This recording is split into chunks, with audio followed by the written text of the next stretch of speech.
We're joined by Kojo Nnambi. He is the host of The Kojo Nnambi Show, which is heard on WAMU every day at 12 noon.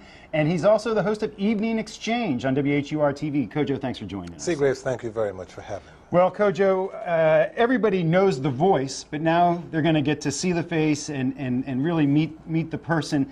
Tell us a little bit about Kojo. Where do you come from, and what do you do when you're not hosting your daily radio show? I was born in Guyana, South America, a very long time ago, and sometime after that, left that country to go to college at McGill University in Montreal, Canada. While I was at McGill University, I continued a career that I had started in high school in Guyana as an actor, which was the ambition that I had. Well, one thing led to another, and after I got to Canada, the Black Power movement enveloped me.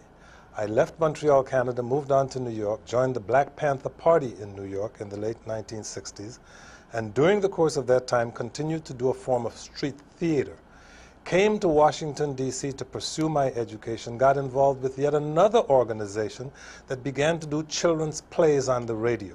As a result of doing children's plays on the radio, the cheap owners of the radio station figured that they could get us, since we worked free, to also do a weekly news magazine. So I started doing a weekly news magazine on the radio, in the context of which I functioned as a commentator. And when it came time for me to get a real job, when my children were born, I applied to the then fledgling WHUR radio, got a job there as a news editor, and the rest, as they say, is history. Well, I want all of our viewers to know that later in the show, we're going to bring in a fact checker. Our own Mark Plotkin will be here to discern fact from reality for us, or myth from fiction, or whatever that is. So you went from street corner theater and an activist to being a political commentator and now a radio and television talk show host. Correct. Those don't seem like, I mean, that actually seems like a normal career path, actually, knowing what I know about commentators and activists. Well, it was a normal career path in those days. These days, it would be very difficult for someone to get into commercial radio in a market as large as this one without any significant previous experience. I was able to get in. I was able to do it. Well, no, you had significant previous experience. You had experience as a producer, you worked in television, you did all kinds of stuff. You're a good writer too, by the way. I was able to do it because in 1973, when I got in, WHUR radio had just gotten started. It started officially in 1971, but it was more like a public Pacifica-like format. And so they were open to innovation and open to bringing in new people, and that's how I got a job. Today, you are finding young people who have graduate degrees in journalism, who have graduate degrees in communications, finding it hard to find any kind of job in commercial broadcasting in this region. What do you make of radio today? I mean, you've been part of radio for so long, and certainly the landscape has changed dramatically in news, print, television, and radio. But radio seems to be holding steady. As television and newspapers lose viewers and readers every day, radio really seems to be the mainstay. And it's surprising, even though it should not be surprising. It's surprising because radio's been around for so long. One assumes that since other media like television are suffering, radio would naturally be suffering too. But radio has, and always has had throughout its history, a very important component. And that is, radio is intimate.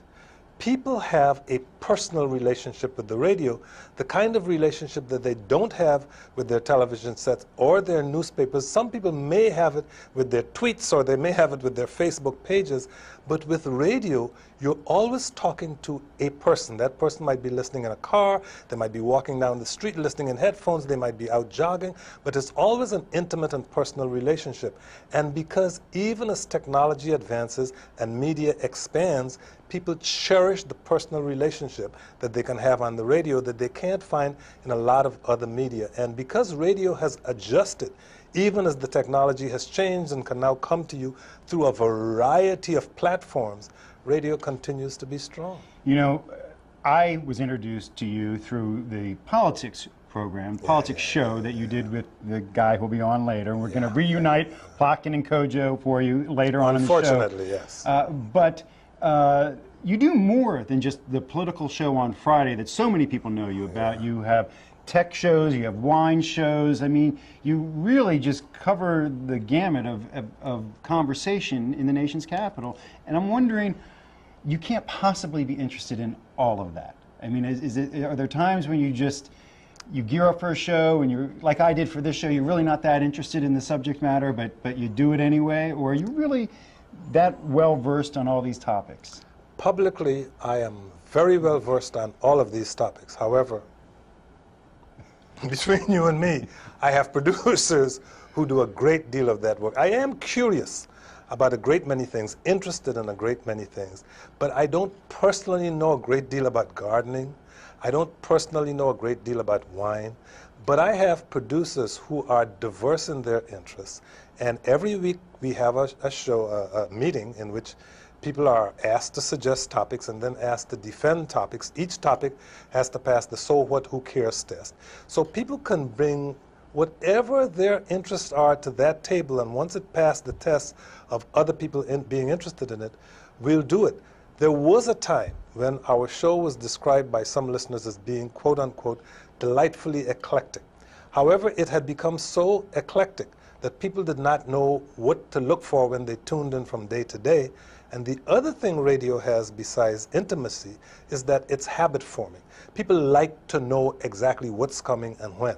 So over the course of the past 2 years, we've tried to break down the wide variety of topics we had into some kind of pattern. So as you know, on Tuesdays we do tech stuff. On Wednesdays we now do wine and food. On Monday we try to do something international. And every single day we try to have at least one topic that's related to something that's currently in the news. But on our show, almost literally any number can play. Kojo Nnambi is the host of the Kojo Nnambi Show, heard every day at noon on WAMU. We're going to come back with political analyst Mark Plotkin, who discovered both Kojo and me and is responsible for both of our careers, right after this.